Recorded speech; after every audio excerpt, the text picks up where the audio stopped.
I think they're adding the Normandy into No Man's Sky. It's kind of a little joint thing. And then the new Expeditions mode came out like a month and a half ago for it. I know we both played this about like a year or two ago. So if you wanted to talk about it at all. Sure. Yeah, I never played it when it first came out, when everybody was super hyped about it, and then everybody was super disappointed when it came out. So I wasn't in that group of people. So I haven't. I thought it looked bad. What's that? I thought it looked bad when it was coming out. Yeah, so I mean, there's going to be people who were in that original pool that are going to be like, oh, you don't know what you're talking about or whatever. So I started playing like a year and a half ago, and I probably put, I don't know, I could check how many hours I put into it, but I had a lot of fun with it. I felt like it needed some more help still. I think Expeditions is a good step in the right direction.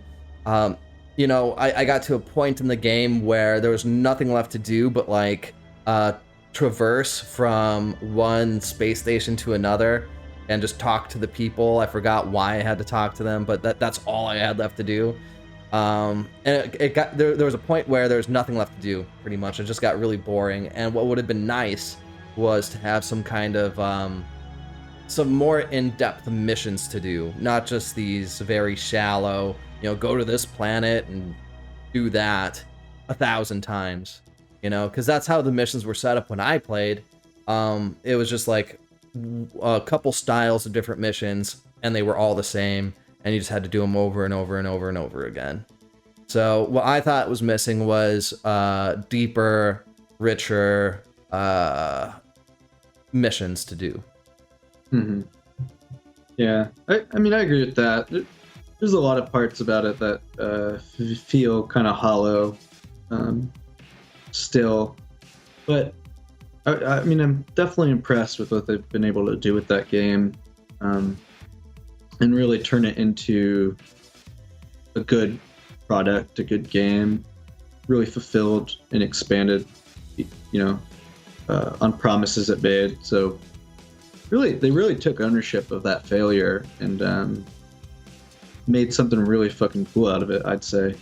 And this is definitely, you know, looking at a big weakness the game had and solving it, which really kind of shows you, you know, kind of how they've been adding onto the game. You know, since the first started, they kept like, okay, this is a problem, solve it.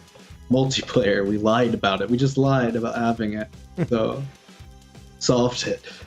Yeah. You know, and obviously they fucked up pretty big time in the beginning, but you know, I gotta say, reputation repaired by this point for sure. Yeah, the recent reviews on Steam, which is usually better to go off of, because they've got two different reviews on Steam. All the reviews compiled into one, and more recent reviews. All the reviews mixed into one is mixed.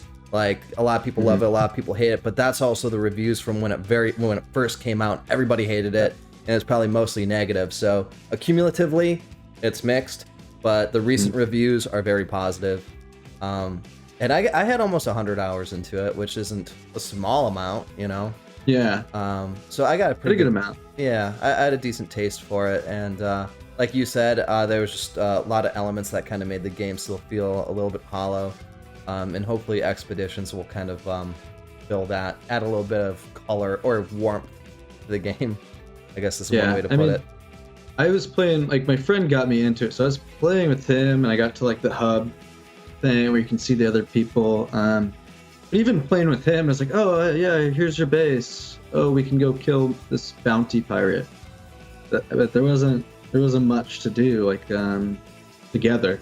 So the fact that they tackled that very specific thing, that's cool. And that's what people want, you know. They want to be able to play with their friends and have something important to do. So, you know, and they added sandworms a while ago, and that's like, okay, you got sandworms, that's dope. Yeah, Dune style.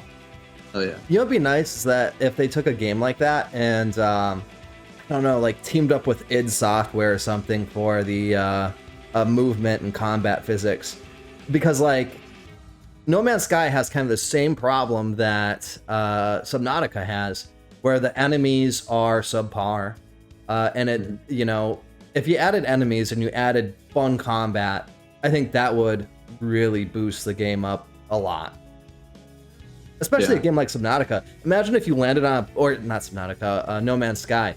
Imagine if you landed on a planet and then it was like Rage 2, where it's like super fast, like really good feeling first-person shooter style movement, and a lot more enemies. I think that would be really cool to see. Yeah, and I do think the generation, and it's the only way you can do a game like that. So I don't want to knock it too hard, but a lot of the shit looks the same or it looks bad because of the random generation. So I don't know. Hand drawn's always going to outdo that stuff, and it's always going to feel more alive when there's like an artist touch there than when you just auto generate everything. Yeah, I could see that.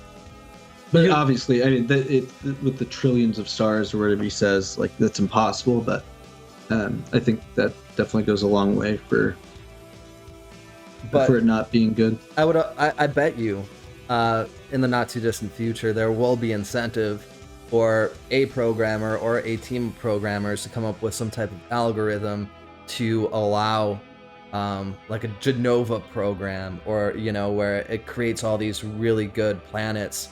With some kind of like AI style programming, where everything makes sense and everything works well, and there's enemies where they should be and buildings where they should be, and it can be done.